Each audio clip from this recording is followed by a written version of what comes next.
The Grimstone family is cursed. A long time ago, when the Milners and the Grimstones established the town of RoothHollow, a rivalry began between the two families. The two family heads ended their bickering by having a gun duel. In just 20 paces, it would be over.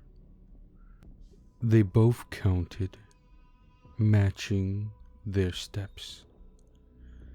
5 paces, 10 paces, 15 paces. A loud bang resounded through the empty forest space they had chosen to have their duel. No witnesses, just Abel Grimstone and the now dead Lou Milner.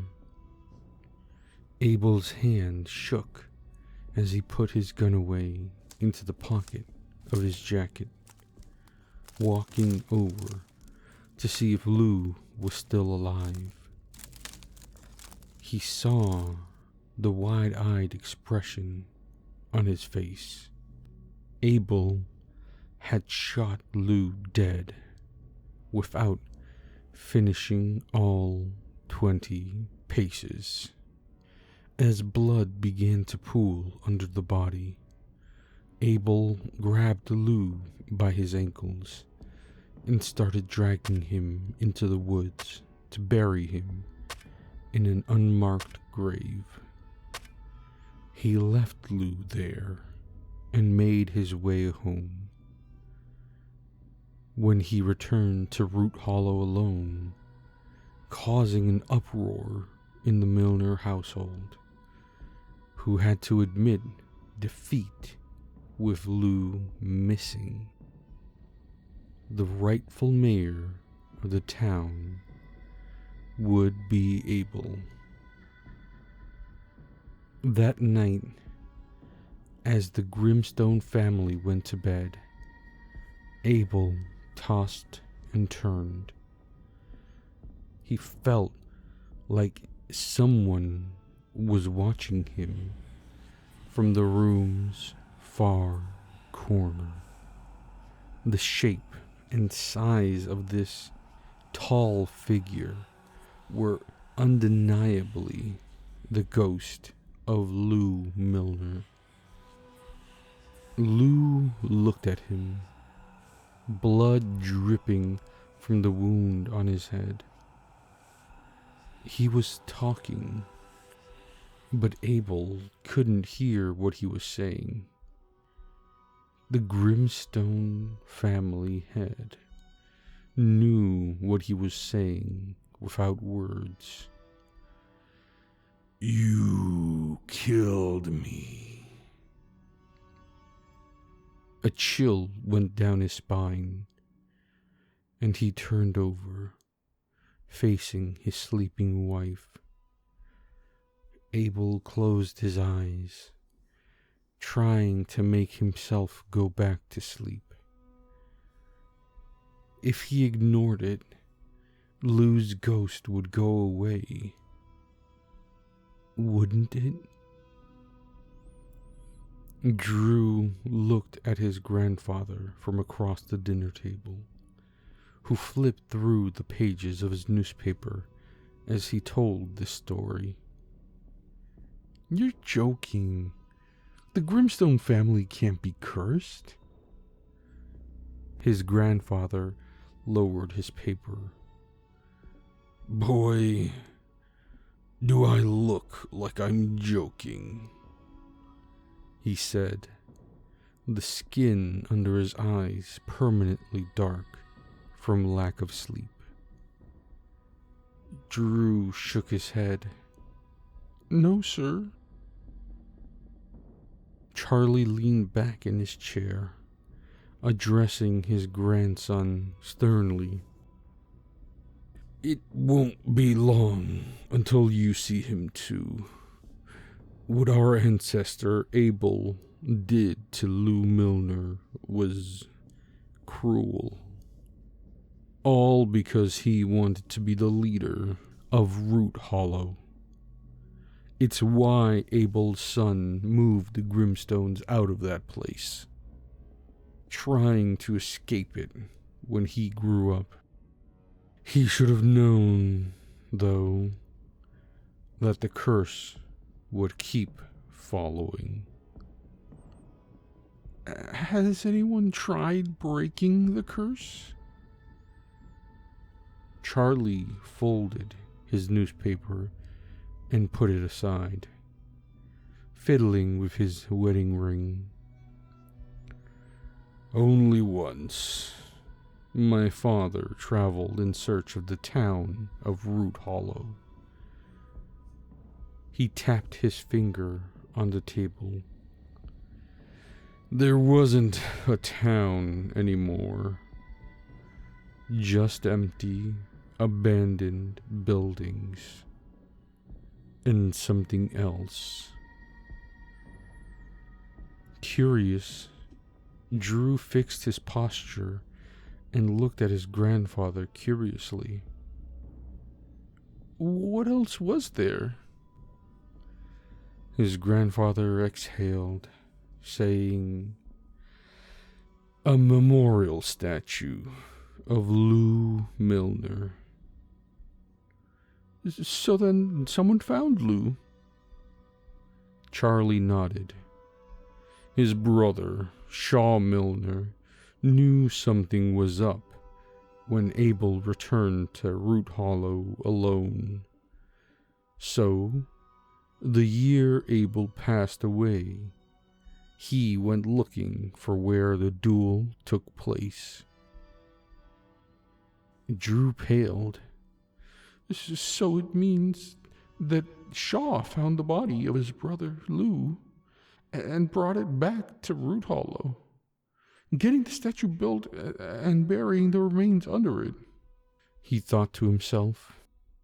It would explain why the curse was able to follow after Abel's son, even though he had moved the Grimstones to another town. Drew knew that soon after his grandfather and father were gone, he would be haunted by the ghost of Lou Milner. Is there really no way to put an end to this? His grandfather looked towards the window, lost in thought. There might be, but I think it would be a shot in the dark. Whatever the suggestion was, Drew was willing to give it a try. Go to RoothHollow and burn the bones of Lou Milner. If the solution was so simple, why hadn't his great-grandfather dug up the bones and burned them then? Is there a reason why great-grandfather didn't burn the remains when he was there? He questioned his grandfather, who turned back to look at Drew. He was already seeing Lou's ghost, and since you haven't seen him yet, you might have a good chance at breaking this curse for good. Drew nodded and got the location for RoothHollow, making plans to travel. When he arrived at the ruins of RoothHollow, the entire place made his blood run cold. It was as if he could sense the lingering resentment that still hung onto this place. In the center was a tall, broken, and weathered statue, which he assumed was in memory of Lou Milner. Taking out a camping shovel from his travel pack, he began digging. Drew's shovel finally hit something hard.